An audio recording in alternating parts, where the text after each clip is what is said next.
साल 2011 में 2 साल की लंबी आरटीआई लड़ाई के बाद एडीआर जो है वो पब्लिक डोमेन में आया था। उसके बाद लगातार अंतराल पर यह रिपोर्ट जारी करता ही रहा। दोस्तों, अगर हम रिपोर्ट पर वापस आते हैं तो देश भर में 44% विधायक ऐसे हैं जिन पर की क्रिमिनल केस दर्ज। लेकिन थोड़ा उन महानुभाव पर भी नजर डाल लेते हैं जिन पर की गंभीर मामले दर्ज। उसमें से भी 14 एमएलए ऐसे हैं जिन पर की बलात्कार जैसे गंभीर आरोप लगे। सांसद पर वापस आते हैं तो देश भर में 40% सांसद ऐसे हैं जिन पर की क्रिमिनल केस दर्ज। अब 13 के बारे में विश्लेषण क्यों नहीं किया गया है उसका भी एक कारण है। जय हिंद दोस्तों, एडीआर की नई रिपोर्ट आ चुकी है। उसमें पता चल गया है कि हमारे द्वारा चुना गया जो प्रतिनिधि है उसमें कितना ज्यादा क्रिमिनल है।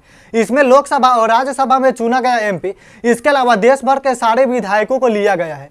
किस पार्टी के नेता पर कितने ज्यादा क्रिमिनल केस दर्ज है, यह समझने से पहले आपको यह समझना पड़ेगा कि आखिर एडीआर होता क्या है। एडीआर का पूरा नाम एसोसिएशन डेमोक्रेटिक रिफरेंस होता है, जिसकी स्थापना साल 1999 में करी गई थी। दोस्तों, यह नेताओं की आपराधिक, इसके अलावा उसके एसेट्स और इलेक्टोरल बॉन्ड के बारे में जांचता है।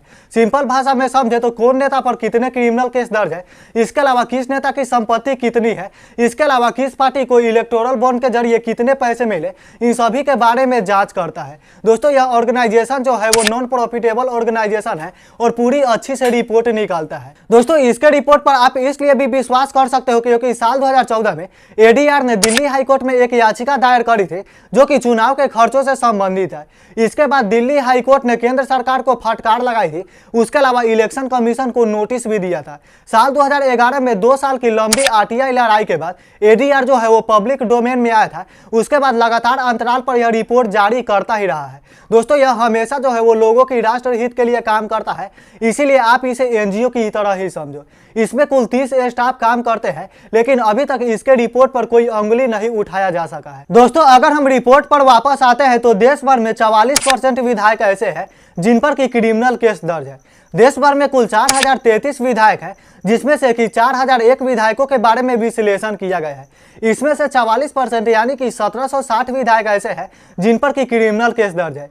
इसके अलावा तकरीबन 28% विधायक ऐसे हैं जो कि नंबर में 1136 होते हैं, इन पर गंभीर मामले दर्ज है। गंभीर मामले में murder, attempt to murder, kidnapping और इसके अलावा महिलाओं द्वारा लगाया गया आरोप है। इसके अलावा अगर हम स्टेट वाइज बात करते हैं तो नंबर 1 पर केरल आता है। केरल में 135 विधायक है, उसमें से 95 विधायकों पर क्रिमिनल केस दर्ज है। नंबर 2 पर बिहार आता है। बिहार में 242 विधायक है, उसमें से 162 विधायक पर क्रिमिनल केस दर्ज है। तीसरे नंबर पर दिल्ली आता है। दिल्ली में 70 विधायक है, उसमें से 44 विधायक पर क्रिमिनल केस दर्ज है।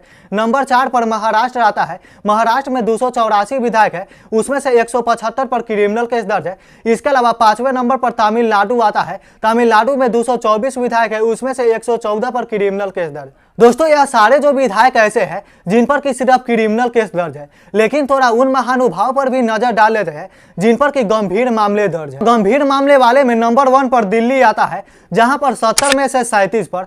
नंबर 2 पर बिहार आता है, जहां पर 242 में से 122 पर। नंबर 3 पर महाराष्ट्र आता है, 275 में से 114 पर। नंबर 4 पर झारखंड आता है, 79 में से 31 पर। इसके अलावा नंबर 5 पर यूपी आता है, जहां पर 403 में से 155 पर गंभीर मामले दर्ज है। योगी सरकार वहां पर जितने भी अपराधी है उसके घर पर बुलडोजर चलवाती है, लेकिन मैं यकीन के साथ कह सकता हूं कि ये सारे जो एमएलए हैं उन पर कोई भी बुलडोजर नहीं चलने वाला है। दोस्तों, देश भर में जितने भी एमएलए हैं उनमें से 114 एमएलए ऐसे हैं जिनके खिलाफ महिलाओं ने शिकायत दर्ज करवाया है। उसमें से भी 14 एमएलए ऐसे हैं जिन पर की बलात्कार जैसे गंभीर आरोप लगे हैं, जिस पर की आईपीसी धारा 376 के तहत कार्रवाई होनी चाहिए, लेकिन अभी तक कुछ ऐसा देखने को नहीं मिला है। दोस्तों, एक रिपोर्ट में यह भी दावा किया गया है कि देश भर में जितने भी एमएलए हैं उसकी जो औसतन कमाई है वो तकरीबन 13 करोड़ है, लेकिन जितने पर भी क्रिमिनल केस दर्ज है उसकी औसतन कमाई 16 करोड़ से भी ज्यादा है। एक रिपोर्ट में यह भी दावा किया गया कि जितने भी एमएलए जिन पर आपराधिक मामले दर्ज नहीं है उनकी जो औसतन कमाई है वो तकरीबन 11.45 करोड़ है। रिपोर्ट में दावा यह भी किया गया कि देश भर में तकरीबन 2% विधायक ऐसे हैं, यानी कि 28 विधायक ऐसे हैं जो कि अरबपति है। इनकी जो संपत्ति है वो 100 करोड़ के पार है। यहाँ पर मैं संपत्ति के बारे में बात नहीं करूंगा क्योंकि क्रिमिनल केस के बारे में बात कर रहा हूँ, इसके लिए मैं कोई अलग डिटेल में वीडियो बना दूंगा। तो अगर हम सांसद पर वापस आते हैं तो देश भर में 40% सांसद ऐसे हैं जिन पर कि क्रिमिनल केस दर्ज है। लोकसभा और राज्यसभा को मिलाकर कुल 776 सीटें हैं, उसमें से 763 के बारे में विश्लेषण किया गया है। अब 13 के बारे में विश्लेषण क्यों नहीं किया गया है उसका भी एक कारण है। लोकसभा की 4 सीटें और राज्यसभा की 1 सीटें ऐसी है जो कि अभी तक खाली है। इसके अलावा जम्मू कश्मीर की जो 4 सीटें हैं उसे अभी तक अपरिभाषित ही घोषित किया गया है। लोकसभा में 3 MP और राज्यसभा में 1 MP ऐसे है जो कि चुनाव में अभी तक एफिडेविट नहीं दे पाई है।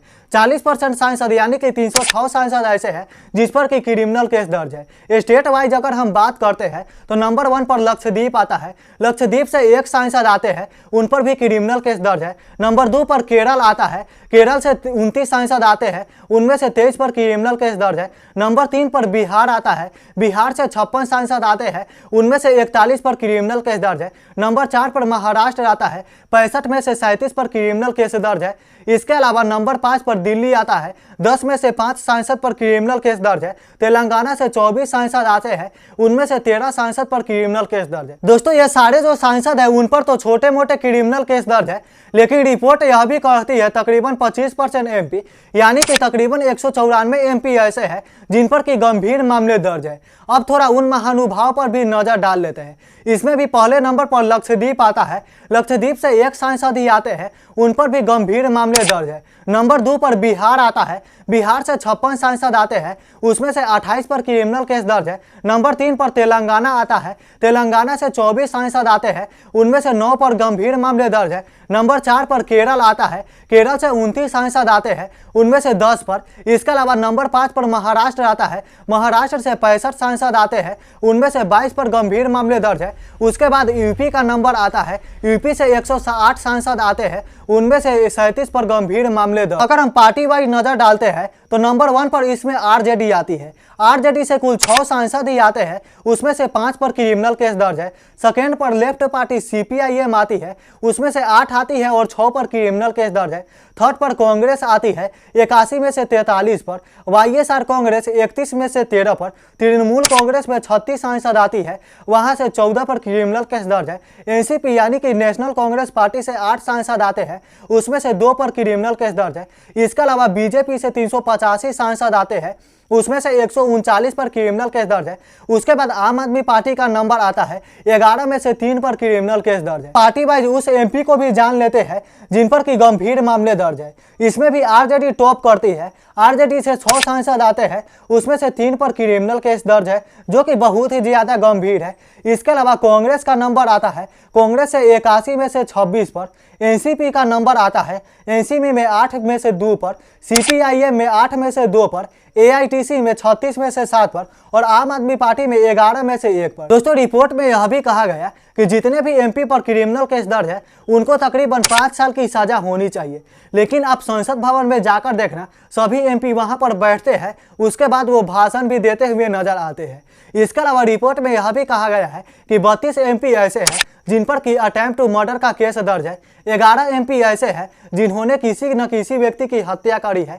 इसके अलावा 21 MP ऐसे हैं जिनके खिलाफ महिलाओं ने शिकायत दर्ज करवाई है। दोस्तों साल 2019 के अगर हम क्रिमिनल केस की बात करते हैं तो लगभग 43% सांसद ऐसे हैं जिन पर कि क्रिमिनल केस दर्ज है। वहीं पर साल 2014 से इसे कंपेयर करते हैं तो साल 2014 में तकरीबन 34% सांसद ऐसे थे जिस पर कि क्रिमिनल केस दर्ज है। यहाँ पर आपको देखने को मिलेगा कि 9 साल में 9% यहाँ पर बढ़ा है। इससे आपको अंदाजा लग जाना चाहिए या तो क्रिमिनल लोग लगातार चुनाव को जीत रहे हैं या फिर सभी पार्टी जो है वो क्रिमिनल लोग को ही खड़ा कर रही है। साल 2014 में आपको याद होगा जब प्रधानमंत्री ने शपथ लिया था तब यहाँ पर बोला था कि जितने भी क्रिमिनल हमारे पार्टी में है उसको हम पार्टी से बाहर कर देंगे। लेकिन अगर आपको टाइम मिले तो प्रधानमंत्री से पूछिएगा कि 139 सांसदों को अपने पार्टी से हटा दीजिए।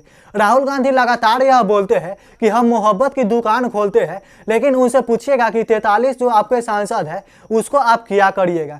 आप इस टॉपिक पर क्या सोचते हैं नीचे कमेंट जरूर करें। अगर वीडियो अच्छी लगी तो लाइक करना, चैनल पर नए हो तो सब्सक्राइब करके बेल आइकन प्रेस कर दीजिएगा, क्योंकि आपका भाई इसी तरह के वीडियो लाते रहता है। तब तक के लिए जय हिंद, वंदे मातरम।